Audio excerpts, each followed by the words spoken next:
हाँ जी। Atomic structure start किया था कल, है ना। और थोड़ा सा इंट्रोडक्शन बताया था उसमें कि एटम के बारे में सबसे पहले किसने बताया था? आचार्य कणाद ने। उसके बाद डाल्टन्स। उसके बाद डाल्टन्स एटॉमिक थ्योरी। ठीक है। तो डाल्टन्स एटॉमिक थ्योरी के बारे में बात कर रहे थे हम। कुछ अभी थोड़ी लिखाया थोड़ी था उसमें डाल्टन एटॉमिक थ्योरी में, नहीं। नाइन्थ में भी है Dalton's atomic theory, ninth class में। तो क्या क्या पॉइंट्स हैं डाल्टन्स के? एक तो वही पॉइंट है जो आचार्य कणाद ने बताया था कि कोई भी मैटर है वो बहुत स्मॉलेस्ट पार्टिकल से मिलकर बना है, जिसको हम क्या बोलते हैं? एटम। फिर दूसरा पॉइंट उन्होंने कहा कि दुनिया के अंदर जितने भी एटम हैं एक एलिमेंट के, जैसे कि हम कहें हाइड्रोजन एटम, तो पूरी दुनिया के अंदर हाइड्रोजन के जितने भी एटम होंगे, शेप में, साइज में, मास में, इलेक्ट्रॉन, प्रोटॉन, न्यूट्रॉन, सब चीज में वो आप बराबर होंगे आपस में। ऐसा नहीं है कि यहाँ का हाइड्रोजन एटम का वेट हल्का होगा, कहीं और का हाइड्रोजन एटम लिया जाए तो वहां का हाइड्रोजन का एटम का वेट ज्यादा होगा। ऐसा नहीं है। किसी भी एलिमेंट के जितने भी एटम होंगे पूरी दुनिया के अंदर, उन सब का मास, साइज, इलेक्ट्रॉन, प्रोटॉन, न्यूट्रॉन सब आपस में बराबर होंगे। लेकिन अगर हम दो अलग एलिमेंट का कंपैरिजन करें, जैसे हाइड्रोजन और सोडियम, ये दोनों आपस में अलग होंगे, दोनों का मास अलग होगा, दोनों में न्यूट्रॉन अलग होंगे, प्रोटॉन अलग होंगे, इलेक्ट्रॉन अलग होंगे। यह है डाल्टन एटॉमिक थ्योरी का दूसरा पॉइंट। थर्ड पॉइंट क्या है? थर्ड पॉइंट ये बोला डाल्टन्स ने कि जो भी कोई कंपाउंड बनता है, अभी मैं सारे लिखा दूंगा पॉइंट्स, जो भी कोई कंपाउंड्स बनता है, जैसे कि H2O, ये कंपाउंड है हमारा। तो जब भी कोई कंपाउंड बनता है तो इसमें जो एटम्स होते हैं वो सिंपल रेशियो में कंबाइन होंगे हमेशा। जैसे हाइड्रोजन कितने एटम जुड़े हुए हैं? 2 रेशियो। ऑक्सीजन कितने एटम जुड़े हुए हैं? 1। हमेशा सिंपल रेशियो में कंबाइन होंगे जितने भी एटम होंगे। जितने भी आप कंपाउंड सोच सकते हैं वो। H2SO4 में अगर बात करें, 2 हाइड्रोजन के एटम, एक सल्फर का एटम और 4 ऑक्सीजन के एटम। ठीक है। फिर डाल्टन्स ने क्या कहा? फिर डाल्टन्स ने कहा कि जब भी कोई केमिकल रिएक्शन होगी तो केमिकल रिएक्शन के दौरान एटम्स सिर्फ और सिर्फ अपना प्लेस चेंज करेंगे, सिर्फ और सिर्फ रीअरेंज होते दिखाई देंगे। एटम्स कभी भी डेस्ट्रॉय नहीं होता। जैसे कि मैं एक एग्जांपल लिखूं कि H2 की रिएक्शन O2 से करा दी जाए तो ये H2O बन जाता है। बहुत सिंपल सी रिएक्शन है। तो H2 की अगर बात करें तो H2, दो हाइड्रोजन एटम आपस में जुड़े हुए हैं सिंगल बॉन्ड से। ऑर्गेनिक केमिस्ट्री में धीरे धीरे पढ़ोगे सिंगल बॉन्ड क्या होता है, डबल क्या होता है, ट्रिपल क्या होता है। ऑक्सीजन की बात करो, यहां O डबल बॉन्ड O, दो ऑक्सीजन डबल बॉन्ड से जुड़े हुए हैं। वाटर की अगर बात करें तो वाटर में एक ऑक्सीजन एटम से दो हाइड्रोजन एटम जुड़े हुए हैं। तो डाल्टन्स इस बात को बोल रहे हैं कि यहां जो हाइड्रोजन एटम है और यहां जो हाइड्रोजन एटम है वो दोनों सेम है।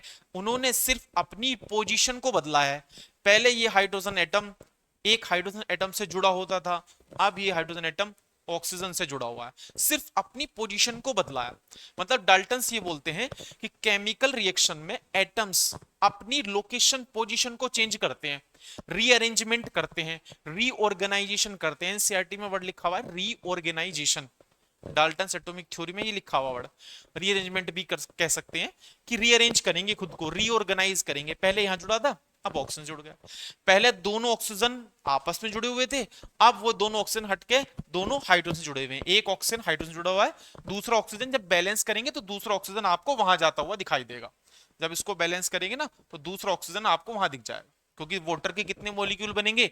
दो। तो एक मॉलिक्यूल तो ये रहा और दूसरा मॉलिक्यूल ये रहा। तो अब दोनों ऑक्सीजन अलग अलग हैं और दोनों किससे जुड़े हुए हैं? हाइड्रोजन से जुड़े हुए हैं। तो ये तीन चार पॉइंट्स है डाल्टन्स के। ठीक है। पहला पॉइंट क्या है? हर एक मैटर स्मॉलेस्ट पार्टिकल से मिलकर बना है। दूसरा पॉइंट क्या है? कोई भी एलिमेंट के सारे एटम एक से हैं, अलग एलिमेंट के एटम अलग होते हैं। तीसरा पॉइंट क्या है हमारा? तीसरा पॉइंट है जब भी कोई केमिकल रिएक्शन होगी उसमें जो एटम्स होंगे वो रीअरेंज होते हैं, सिर्फ रीऑर्गेनाइज होते हैं, वो डेस्ट्रॉय नहीं होते। ऐसे नहीं होता ये हाइड्रोजन एटम अलग होगा ये अलग होगा, ये दोनों बिल्कुल सेम ही होंगे। ठीक है। पॉइंट लिखना शुरू करें डाल्टन एटॉमिक थ्योरी के। पॉइंट नंबर 1 लिखें। First point, matter is made up of, first point Dalton atomic theory का first point, matter is made up of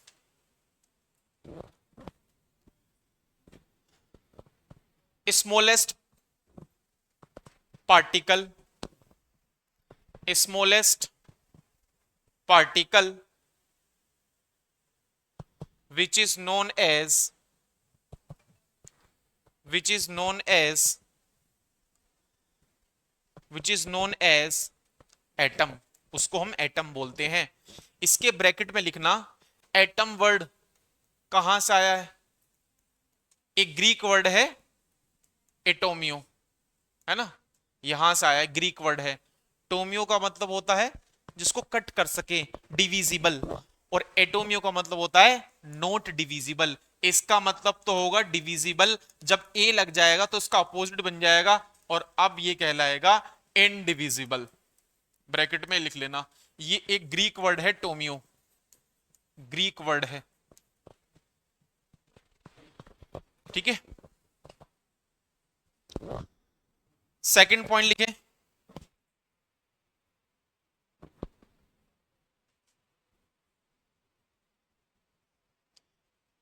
atom of same element,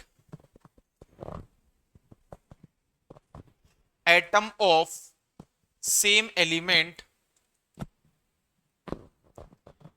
are identical, atom of same element are identical in all respect, are identical in all respect, that means all respect का मतलब क्या है, that means in shape, comma size, comma mass, in shape, size, mass, comma लगाकर, and also in properties, और properties में भी, shape size में तो होंगे एक से, प्रॉपर्टीज में भी एक से होंगे, and also in properties.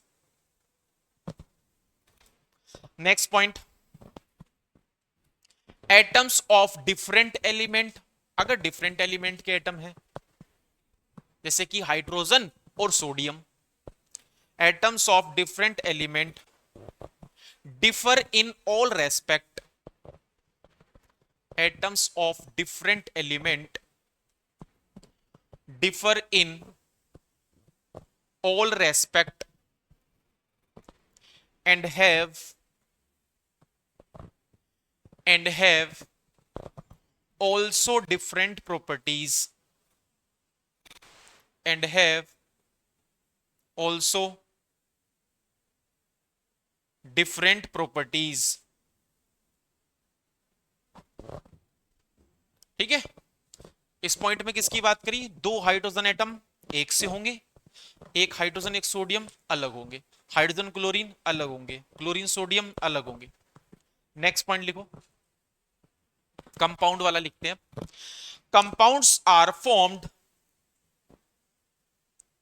Compounds are formed when atoms of, compounds are formed when atoms of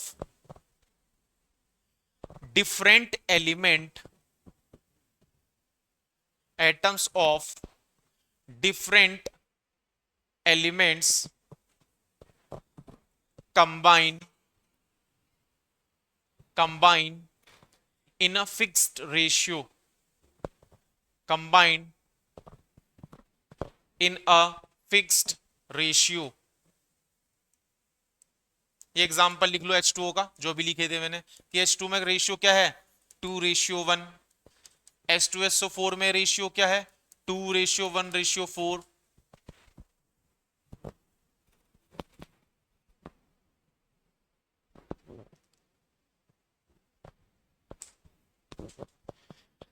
next point, जब भी कोई केमिकल रिएक्शन होगी तो बताओ एटम्स क्या करते हैं, रीऑर्गेनाइज होते हैं या फिर रीअरेंज होते हैं। क्या केमिकल रिएक्शन के दौरान एटम डिस्ट्रॉय हो या क्रिएट हो सकते हैं, नहीं हो सकते। तो लिखो next point, chemical reaction involve chemical reaction involve reorganization of atoms. Chemical reaction involve reorganization of atoms. These are neither created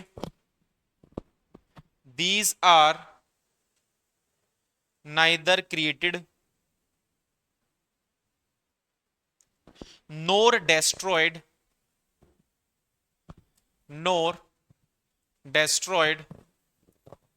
in a chemical reaction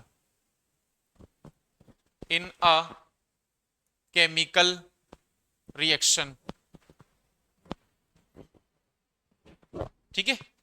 तो ये होगी हमारी डाल्टन्स एटॉमिक थ्योरी। ठीक है, अब देखो डाल्टन्स एटॉमिक थ्योरी जो है वो बहुत पहले दी गई थी, 1800 के करीब दी गई थी, 1800 के आसपास। लेकिन उसके बाद बहुत से ऐसे साइंटिस्ट आए जिन्होंने डाल्टन्स एटॉमिक थ्योरी के काफी पॉइंट्स को गलत किया। पहला पॉइंट्स ही गलत है। डाल्टन्स ने पहला पॉइंट बोला है कि दुनिया का जो भी मैटर है बहुत स्मॉलेस्ट पार्टिकल से मिलकर बना, जिसको हम क्या बोलते हैं, एटम। आगे चल के ये कहा गया कि भाई ऐसा नहीं है कि सबसे स्मॉलेस्ट पार्टिकल जो है वो एटम है, नहीं, इससे भी छोटे पार्टिकल्स होते हैं। बताओ कौन कौन से होते हैं, इलेक्ट्रॉन्स, प्रोटॉन्स, न्यूट्रॉन्स। ये कब पता चला, ये पता चला जब इनकी डिस्कवरी हुई थी। डिस्कवरी इलेक्ट्रॉन की हुई, डिस्कवरी प्रोटॉन, डिस्कवरी न्यूट्रॉन। ठीक है, फिर डाल्टन्स ने बोला था कि एटम को आप डिस्ट्रॉय नहीं कर सकते, ना क्रिएट कर सकते, लेकिन रेडियो एक्टिव की बहुत सारी ऐसी रिएक्शन है कि एक एटम डिस्ट्रॉय होता है और उसमें से रेज निकल जाती हैं, alpha rays, beta rays, gamma rays. आपने एटॉमिक बॉम्ब का एग्जांपल सुना होगा। एटॉमिक बॉम्ब इसी प्रिंसिपल पे काम करता है। एटॉमिक बॉम्ब में क्या होता है, उसमें एटम एक्सप्लोड करता है और उसमें से रेडियो एक्टिव रेज निकलती हैं। तो मतलब एटम डिस्ट्रॉय भी किया जा सकता है और उसको एनर्जी में कन्वर्ट किया जा सकता है, alpha rays, beta rays, gamma rays. ये सब बातें बाद में आई।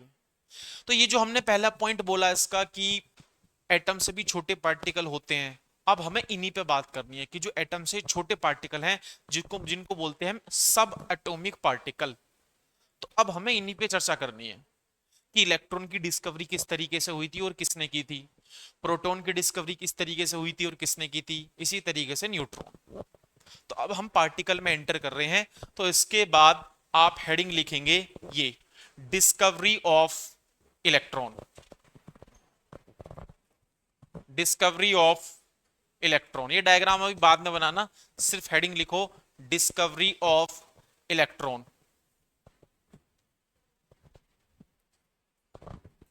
ठीक है, आप एनसीईआरटी पढ़ेंगे तो आपको एक लाइन मिलेगी इस हेडिंग में, डिस्कवरी ऑफ इलेक्ट्रॉन में, कि डाल्टन्स ने कहा था कि भाई सबसे स्मॉलेस्ट पार्टिकल एटम है। तो एक साइंटिस्ट थे माइकल फैराडे, उन्होंने एक एक्सपेरिमेंट किया था।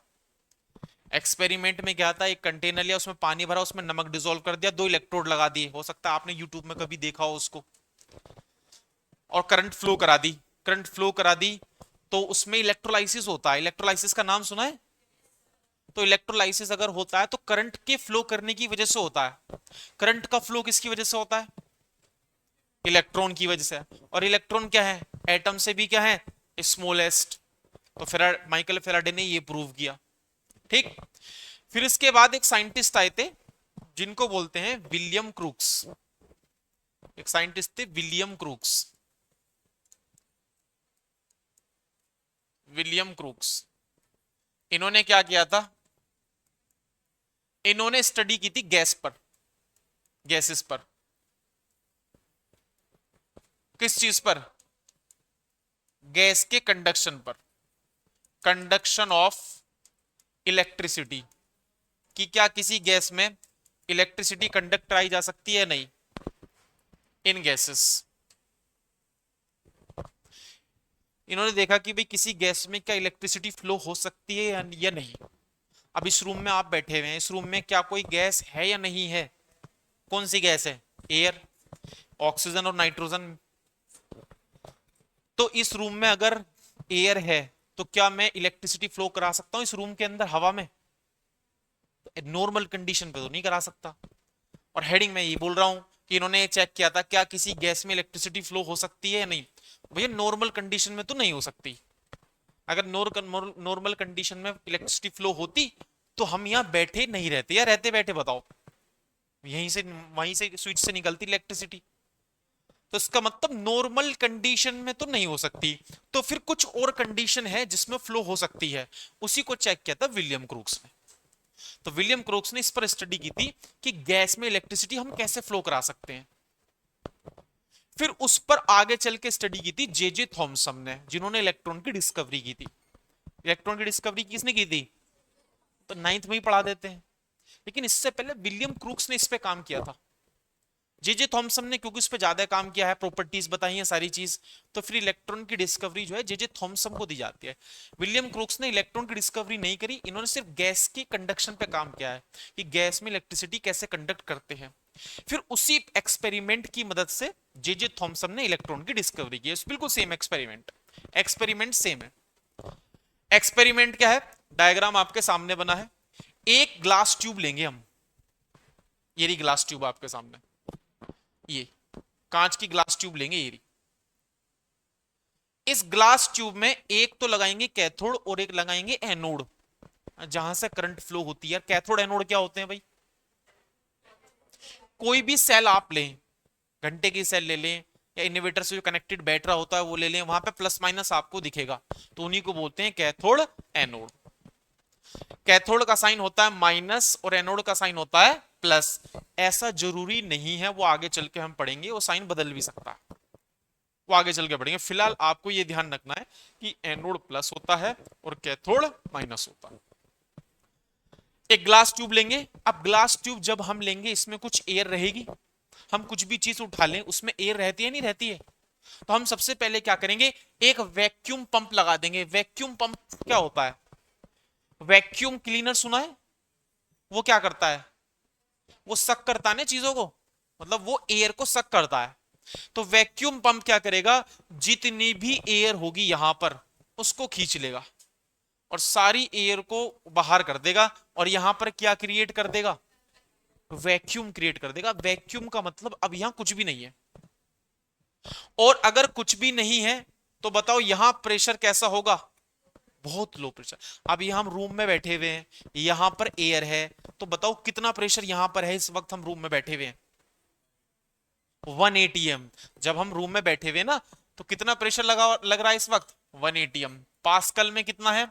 101325 पास्कल। जब आप रूम में बैठे हुए ना, आपके चारों तरफ यहां यहां यहां यहां कितना प्रेशर लग रहा है लगातार? 101325 पास्कल, मतलब 1 atm। 1 atm मतलब 1 एटमोस्फेयर। इतना प्रेशर हमेशा लगता है जब आप एटमोस्फेयर में रहते हैं। तो जब हम सारी एयर को निकाल के बाहर फेंक देंगे, यहां कोई एयर नहीं बचेगी या बहुत कम एयर बचेगी, तो यहां प्रेशर बहुत ही कम हो जाएगा, 10 की पावर -4 के करीब चला जाएगा, 10 की पावर, जो कि बहुत ही लो प्रेशर है। तो यहां कैसा प्रेशर क्रिएट हो जाएगा? Low pressure.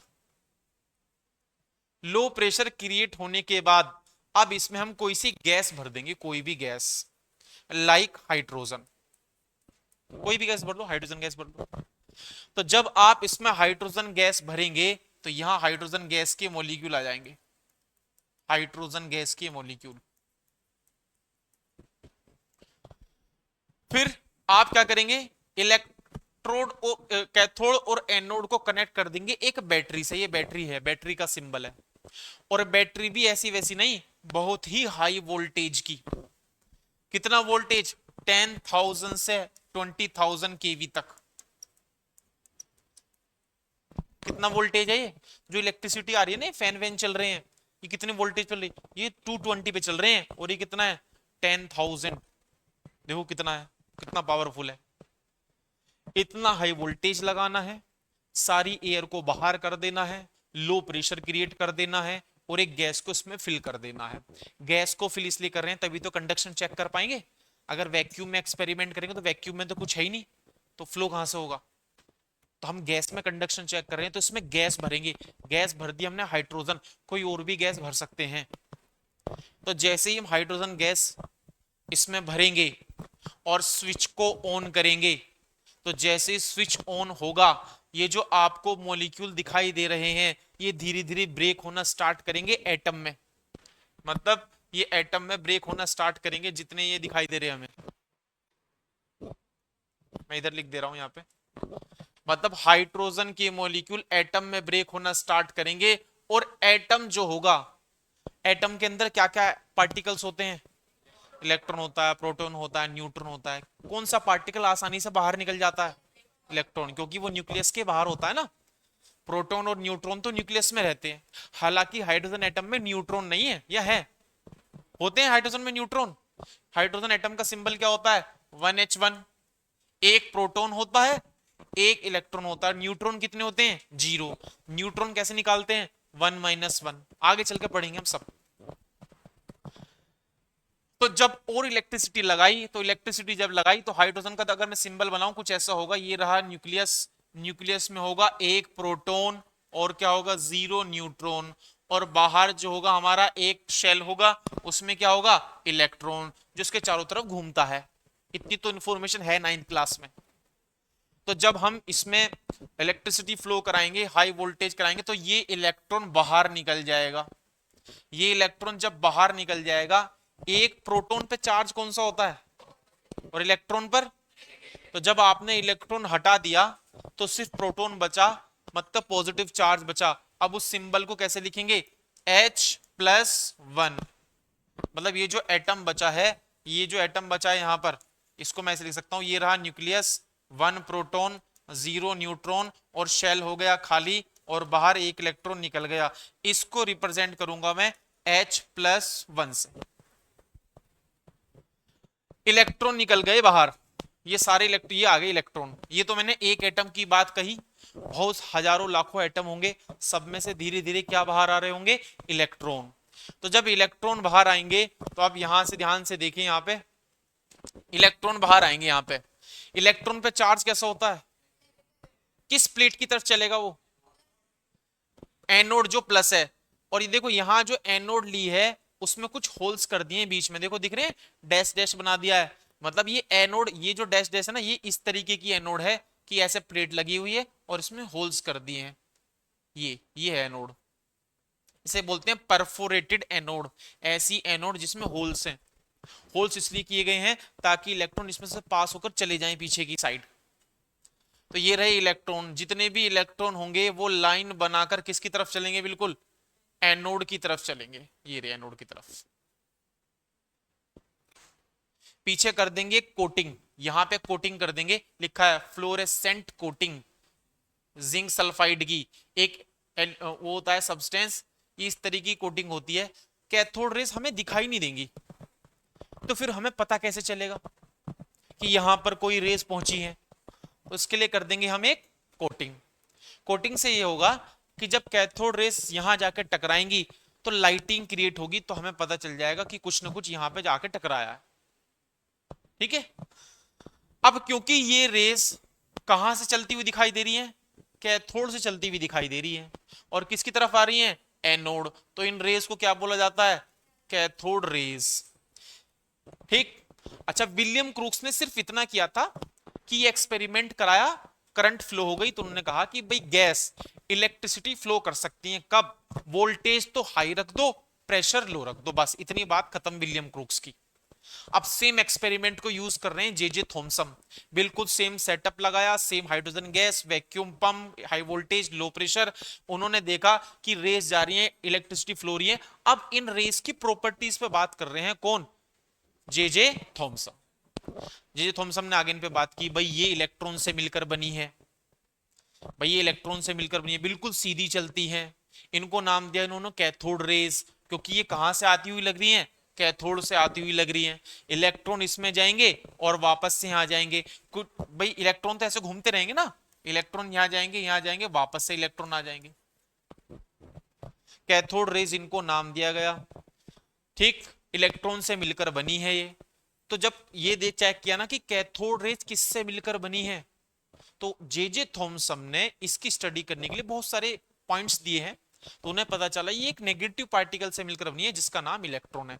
वहीं डिस्कवरी हुई थी उसकी डिस्कवरी ऑफ इलेक्ट्रॉन। तो जे थॉमसन ने की थी इलेक्ट्रॉन की डिस्कवरी। ठीक है, अब आप क्या करेंगे, इसको मैं फिर एक बार और बताऊंगा। सबसे पहले आपको क्या करना है, ये वाला डायग्राम बनाना है। सबसे पहले आप क्या करेंगे, ये वाला डायग्राम बनाएंगे। बनाओ, एक ही डायग्राम बना सकते हैं, ये वाला डायग्राम बनाओ। मैं बताते जाऊंगा आपको क्या क्या करना है। ये वाला बना लो जहां पर ये लगा हुआ है। सबसे पहले ये डायग्राम बनाएंगे। डिस्कवरी ऑफ इलेक्ट्रॉन में सबसे पहले डायग्राम बनाओ। विलियम क्रूक्स वाली बात मैं लिखा दूंगा, उन्होंने क्या किया था। कैथोड रेज हेडिंग लिखने के बाद ये डायग्राम बनाओ।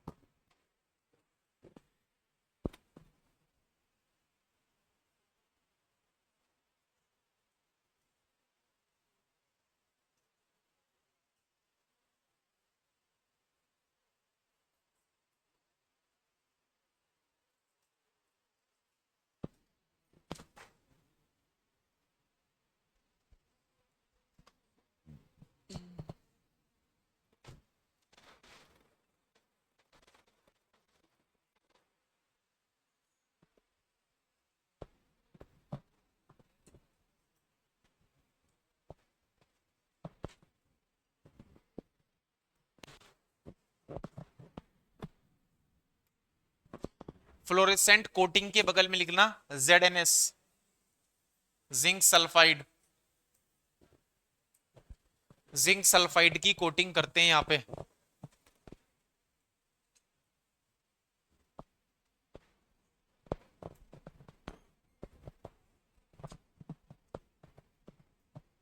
हाई वोल्टेज के बगल में लिखना 10 किलो वोल्ट से 20 किलो वोल्ट,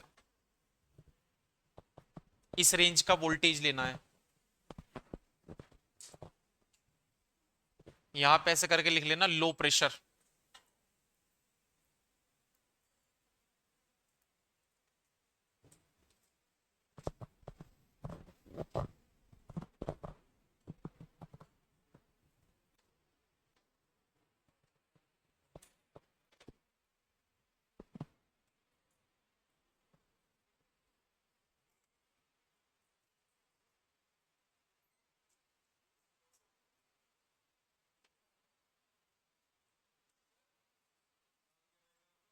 किसका डायग्राम का हेडिंग लिखा दी डिस्कवरी ऑफ इलेक्ट्रॉन। इसका डायग्राम का नाम लिखोगे आप कैथोड रे डिस्चार्ज ट्यूब। इस डायग्राम का नाम लिखोगे कैथोड रे डिस्चार्ज ट्यूब, ये इस डायग्राम का नाम है, कैथोड रे डिस्चार्ज ट्यूब।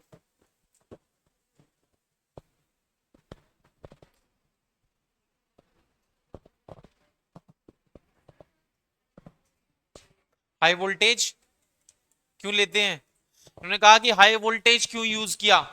पहले वोल्टेज लिया था 220 जो घरों में यूज होता, कुछ भी नहीं हुआ, करंट फ्लो ही नहीं हुई, लाइटिंग क्रिएट ही नहीं हुई। धीरे धीरे वोल्टेज बढ़ाते गए, 220, 1000, 2000, 3000, 4000, कुछ नहीं दिखा, कुछ नहीं दिखा। जैसे ही 10,000 के आसपास पहुंचे तुरंत इलेक्ट्रिसिटी कंडक्ट होना दिख गई, तो हमने कहा इसलिए हाई वोल्टेज लगाना पड़ता है। भाई अगर लो वोल्टेज पे गैस में करंट फ्लो हो जाता तो नॉर्मल एयर में भी इलेक्ट्रिसिटी फ्लो कर जाती, नॉर्मल एयर जो है। ठीक है,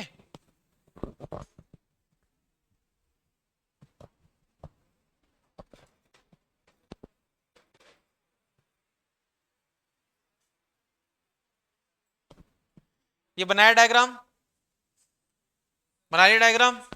लिखो इसमें अब, लिखो विलियम क्रूक्स, ऐसे लिखना William crooks. William crooks studied William Crookes studied the conduction of electricity. William Crookes studied the conduction of electricity through gases.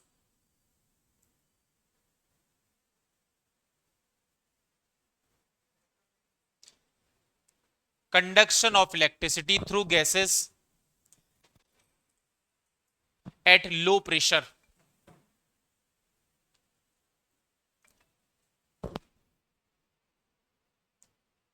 He observed the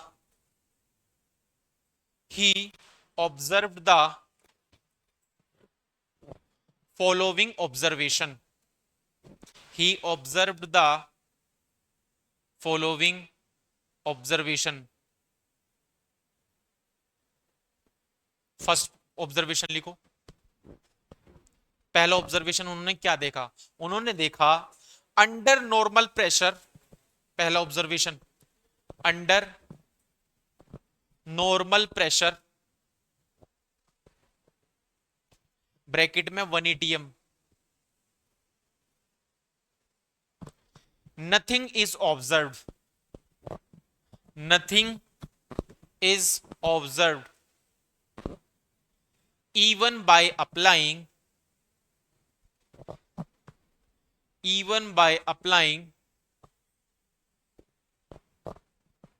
high voltage of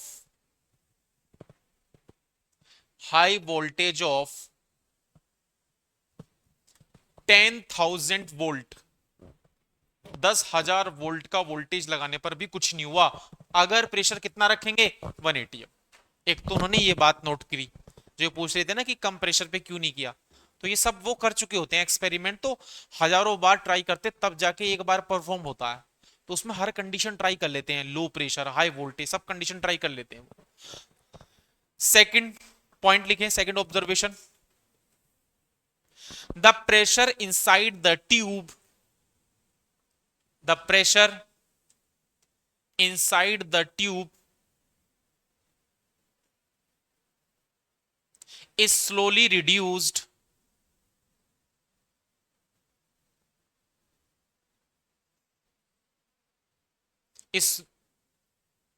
reduced by vacuum pump.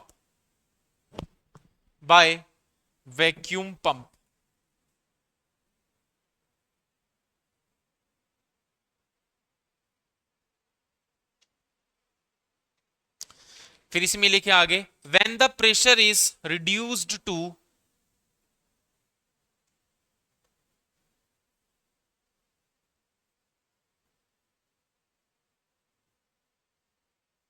when the pressure is reduced to 10 to the power minus 2 atm. 10 to the power minus 2 atm कितना है? 0.01 atm. जब इतना pressure हो गया, when the pressure reduced to 10 to the power minus 2 atm atmosphere atm, the gas is found to emit light. The gas is found to emit light. Gas के अंदर से light निकलना शुरू हो गई. and the color of light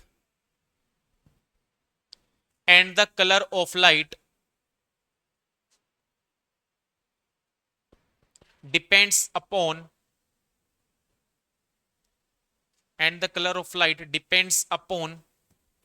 the nature of gas.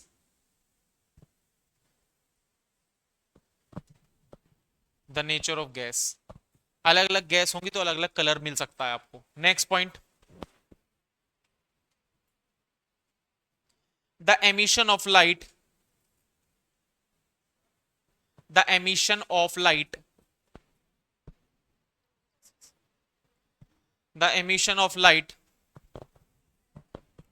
ceases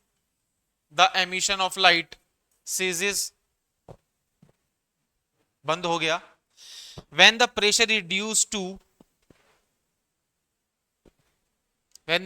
is reduced to 10 to the power minus 4 atm, जो कि और कम प्रेशर है. 10⁻⁻⁴ ATM।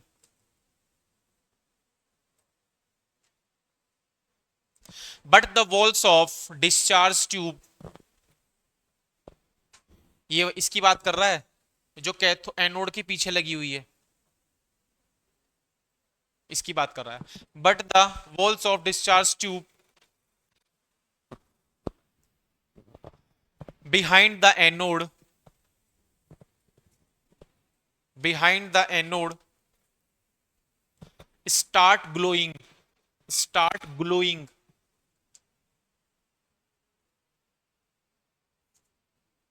with a faint greenish light, start glowing with a faint greenish light called fluorescence,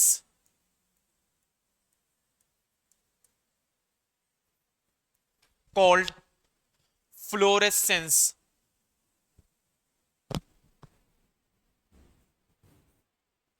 called fluorescence। ये सी है यहां पे, जो light create होगी उसको क्या बोलेंगे, फ्लोरेसेंस बोला जाएगा। ठीक है, ये ऑब्जर्वेशन थे बस। ठीक है, ये वो ऑब्जर्वेशन किसने देखे हैं, विलियम क्रूक्स ने।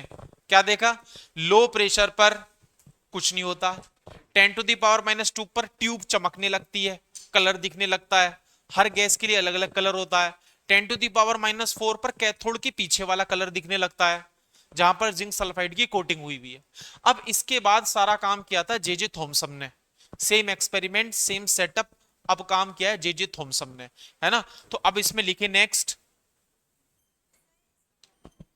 है जी, इस पे कोटिंग क्यों की थी, अगर कोटिंग ना करें तो कैथोड रेस टकराकर लाइट क्रिएट नहीं करेंगी। भाई अगर कैथोड, हमें पता नहीं चल पाएगा कि यहां पर कैथोड रेस आई है या नहीं आई है, ये नहीं पता चल पाएगा हमें पीछे। जब 10⁻⁻⁴ कर देंगे ना, तब यहां का कलर गायब हो जाएगा।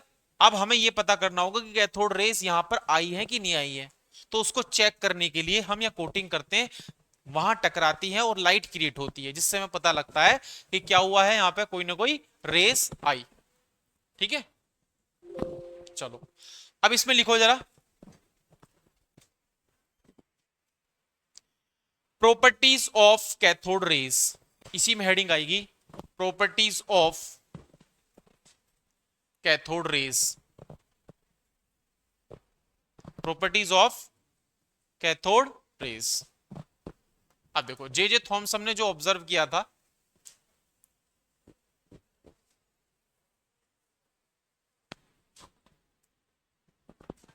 देखो ये एक्सपेरिमेंट है जो मैं आपको बता रहा था। कैथोड रेस ट्यूब है हमारी, ऊपर वैक्यूम पंप लगा है ना, ये कैथोड है इस साइड, और इस साइड हमारा एनोड है, एनोड प्लस का है, कैथोड माइनस का, हाई वोल्टेज की बैटरी लगी हुई है। ठीक है, अब ये फर्दर आगे एक्सपेरिमेंट करेगा। अब ये जे थॉमसन करा रहे हैं, वो जान चुके हैं कि कंडक्शन हो सकता है। प्रेशर देखो कितना कम कर दिया है, 10⁻⁻⁴ के mmHg, है ना। वोल्टेज देखो कितना है, 10,000 से 20,000, बहुत हाई वोल्टेज लगा दिया है। देखो अब यहां से कैथोड रेज जाती हुई दिखाई देंगी, इनका कुछ ना कुछ कलर है। अब इसका कलर दिख रहा है ब्लूइश, दिख रहा है हल्का हल्का, हर एक गैस का अलग अलग कलर दिखाई देगा हमें। ठीक है,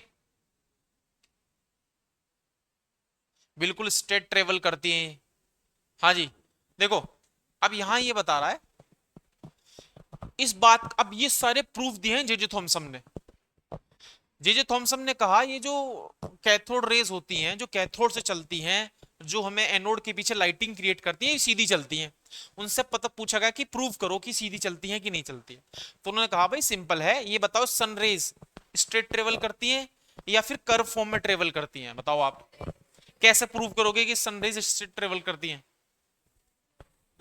बताओ भाई कैसे प्रूव करोगे कि सनरेज स्ट्रेट ट्रेवल करती हैं, ये कैसे प्रूव करोगे भाई। भाई अगर मैं सनरेज के रास्ते में कोई ऑब्जेक्ट रख दूं, तो उसके पीछे क्या बनेगा, शेडो बनेगी। इसका मतलब सनरेज स्ट्रेट चल रही है ना, अगर सनरेज यहां पीछे शेडो बन जाएगी। अगर सनरेज स्ट्रेट ना चलती तो उसका मतलब शेडो नहीं बनती। शेडो का बनना इस बात का प्रूफ है कि सनरेज स्ट्रेट ट्रेवल करती है। अगर शेडो नहीं बनती तो देखो सनरेज कैसे चलती, ऐसे चलती और ऐसे घूम जाती, यहां आ जाती, यहां लाइट यहां भी आ जाती, ऐसे चलती अपना घूमते हुए, लाइट यहां भी पहुंचती, ऑब्जेक्ट के पीछे भी पहुंचती। लेकिन क्योंकि शेडो बनती है तो शेडो का बनना इस बात का प्रूफ है सनरेज कैसी चलती हैं, स्ट्रेट ट्रेवल करती है।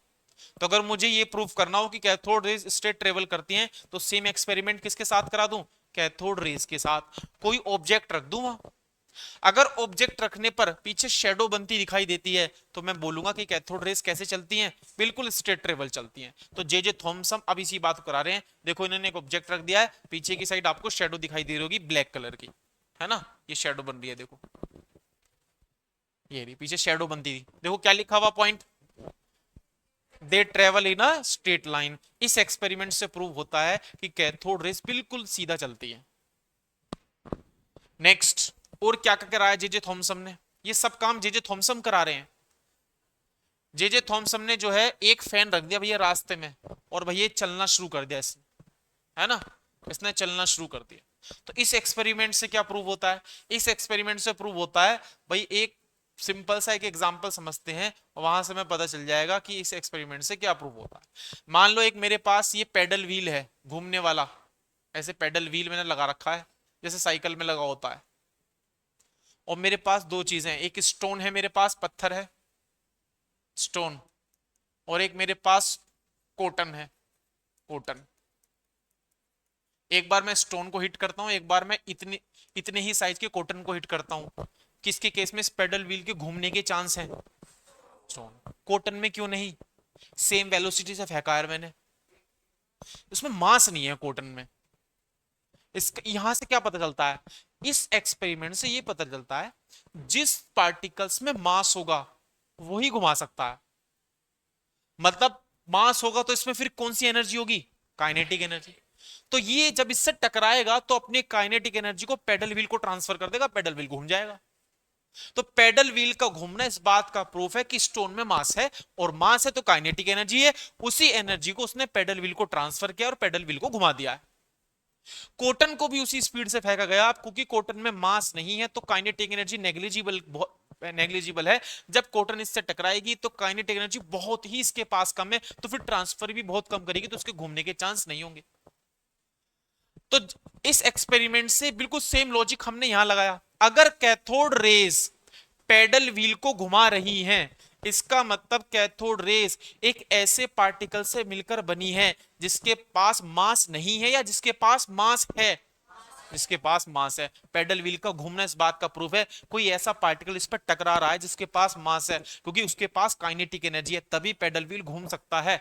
वही काइनेटिक एनर्जी ट्रांसफर करेगा पेडल व्हील को, पेडल व्हील घूमेगा। तो पेडल व्हील का घूमना इस बात का प्रूव करता है कि कैथोड रेस एक ऐसे पार्टिकल से मिलकर बनी हुई है जिसके पास मास है। हमें कैसे पता चला, क्योंकि इसने पेडल व्हील को घुमा दिया। पेडल व्हील को घुमा दिया तो क्या हुआ, पेडल व्हील को वही घुमा सकता है जिसके पास काइनेटिक एनर्जी हो, और काइनेटिक एनर्जी उसी के पास हो सकती है जिसके पास मास हो। ठीक, तो ये जे थॉमसन ने नेक्स्ट पॉइंट बताया। ये देखो क्या लिखा है ऊपर, दे पॉसेसेस सम काइनेटिक एनर्जी, क्योंकि उनके पास मास होता है।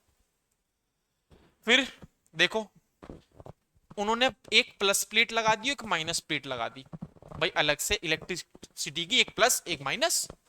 तो उन्होंने देखा कैथोड रेस किस प्लेट की तरफ मुड़ गई, प्लस। तो बताओ प्लस की तरफ कौन मुड़ेगा, जिस पे खुद क्या चार्ज होगा, नेगेटिव। तो यहां से प्रूव होता है कि कैथोड रेस एक ऐसे पार्टिकल्स पे मिलकर बनी है जिसका नाम, जिस पर कौन सा चार्ज है, नेगेटिव। प्रूव हो गया नेगेटिव, और उस नेगेटिव पार्टिकल को ही जे थॉमसन ने क्या नाम दिया है, इलेक्ट्रॉन।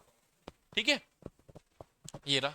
ये सब पॉइंट हमें प्रॉपर्टीज ऑफ कैथोड रेज में लिखने हैं, जे थॉमसन ने जो कराया था, ये सारे पॉइंट लिखने हैं। फिर और आगे देखो,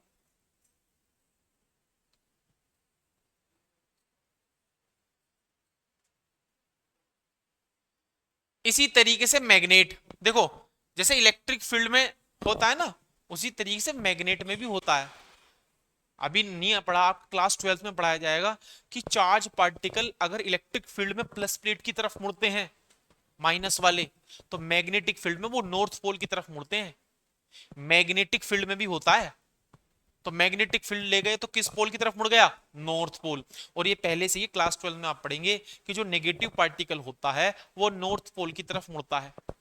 फिजिक्स में तो रूल भी है, फ्लेमिंग के रूल हैं कुछ, फ्लेमिंग 10th में थोड़ी है। उसमें बताते हैं कि मैग्नेटिक फील्ड के अंदर जब कोई चार्ज पार्टिकल एंटर करेगा तो उसकी वेलोसिटी किधर रहेगी, उस पर फोर्स किधर लगेगा, तो वही लगाया, फ्लेमिंग का रूल ही लगाया यहाँ पे। इलेक्ट्रोन पर फ्लेमिंग का रूल लगा दिया और नॉर्थ पोल की तरफ मुड़ गया। अब इस कैथोड रेस का इलेक्ट्रिक फील्ड में मुड़ना, मैग्नेटिक फील्ड में मुड़ना किस बात का प्रूफ है? इस बात का प्रूफ है इस पे कौन सा चार्ज है? नेगेटिव। ठीक है, तो बस यही है हमारा कैथोड रे डिस्चार्ज ट्यूब, जो जे जे थॉमसन ने फर्दर कराया है प्रॉपर्टीज के लिए। ठीक है, चलो तो इसी को ही हम लिखना है अब हमें, तो लिखना शुरू करो प्रॉपर्टीज ऑफ कैथोड रेज में। लिखो the important properties of cathode rays, पहले एक लाइन लिख लो इसमें, the important properties of cathode rays were studied by J J Thomson,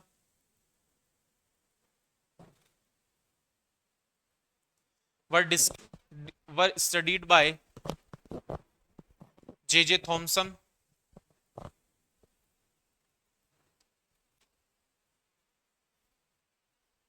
which are as follows, which are as follows,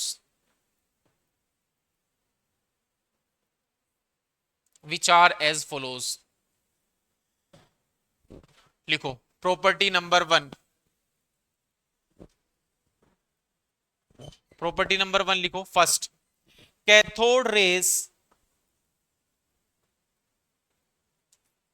cathode rays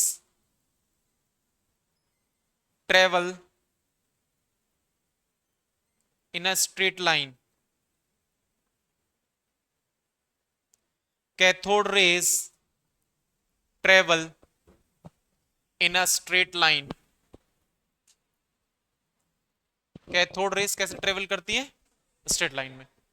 कैसे prove किया हमने ये? इसमें आगे लिखो, when a solid object is placed,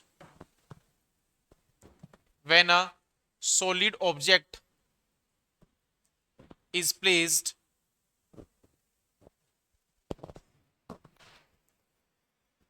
in the path of cathode rays, in the path of cathode rays,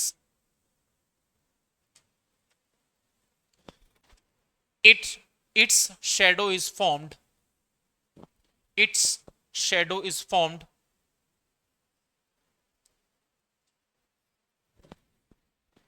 immediately behind it, immediately behind it। This shows that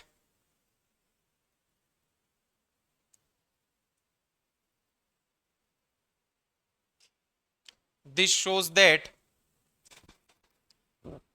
cathode ray travel in a straight line, this shows that cathode ray travel in a straight line,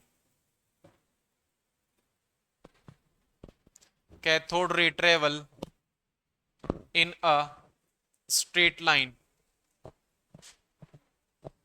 ठीक है, चलो एक simple सा ऐसे rough diagram सा बना लेना, इसको बिल्कुल एक्यूरेट मत बनाना, रफ डायग्राम, ये प्लस ये माइनस, ये बैटरी, ये माइनस प्लेट, ये प्लस प्लेट, और इसको हाई वोल्टेज बैटरी से जोड़ दो ऐसे करके, और यहाँ एक ऑब्जेक्ट रख के दिखा दो, और कैथोड रेस को ऐसे चलता हुआ दिखा दो, और यहाँ यहाँ फॉर्म हो जाएगी शेडो, यहाँ बता दो कि यहाँ शेडो का फॉर्मेशन हो गया है, शेडो। रफ डायग्राम सा बनाना, ज्यादा क्लियर मत बनाना बस।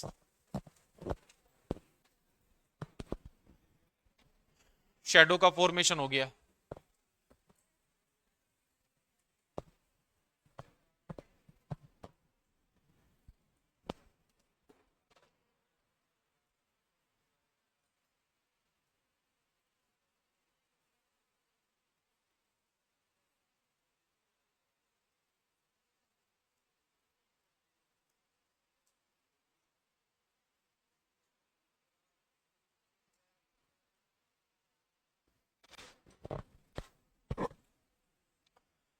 नेक्स्ट पॉइंट लिखे हम।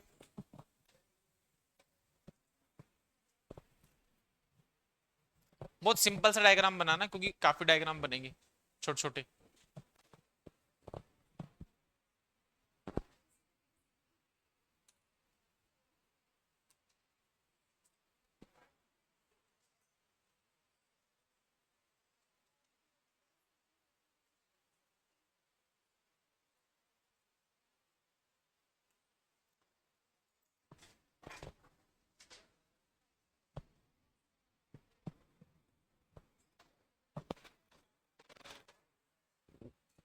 लिखो next point.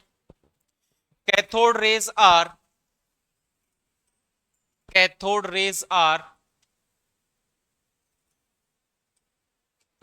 Made up of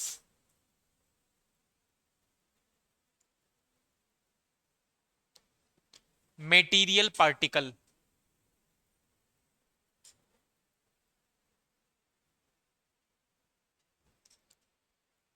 फिर इसमें लिखो, ये कैसे पता चला, इसी में लिखो। If a light pedal wheel if a light pedal wheel if a light pedal wheel placed in the path of cathode rays placed in the path of cathode rays, it starts rotating it start rotating। ठीक है, तो ये proof करता है कि ये एक ऐसे पार्टिकल से मिलकर बनी है जिसके पास मास है और वो मेटेरियल पार्टिकल है ना। इस तरीके का रफ डायग्राम, वापस से रफ डायग्राम बनाओ, एक्यूरेट मत बनाओ। माइनस प्लस, यहां हमने एक पैडल व्हील रख दिया, कुछ इस तरीके का, और कैथोड रेस आएंगी, इससे टकराएंगी और ये घूमना शुरू कर देगा, जो प्रूफ कर रहा है कि कैथोड रेस ऐसे पार्टिकल से मिलकर बनी है जिसके पास मास है, जो कि एक मेटीरियल पार्टिकल है, उसमें मैटर है, मेटीरियल, उसमें मास है।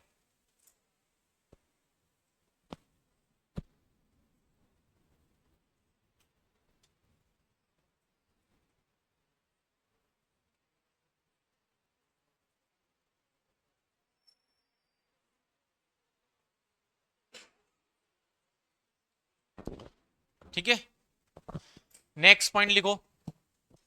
बताओ इलेक्ट्रिक फील्ड में किस प्लेट की तरफ मुड़ेगी कैथोड रेस, प्लस की तरफ, माइनस की तरफ, और मैग्नेटिक में नॉर्थ साउथ नॉर्थ। ठीक है, तो लिखो next point. In the presence of electric और magnetic field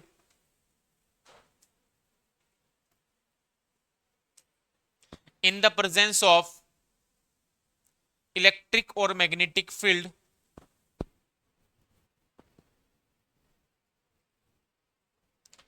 the behavior of cathode rays the behavior of cathode rays are similar to that expected from are similar to that expected from negatively charged particle are similar to that expected from negatively charged particle. It suggests that it suggests that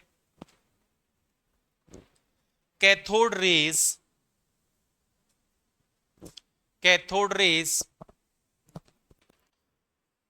consist of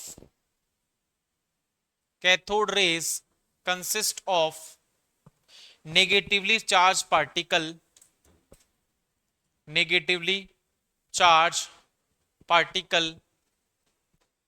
which is called electron। negatively charged particle which is called electron, उसको electron बोलते हैं।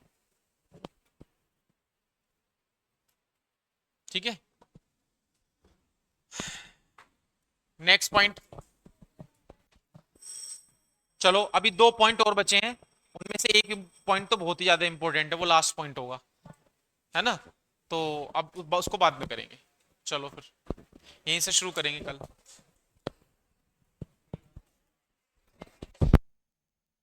Part theoretical है, ये पूरा chapter थोड़ा theoretical है, और इसको ऐसे पढ़ना है जैसे हिस्ट्री पढ़ते हैं हम, ठीक है?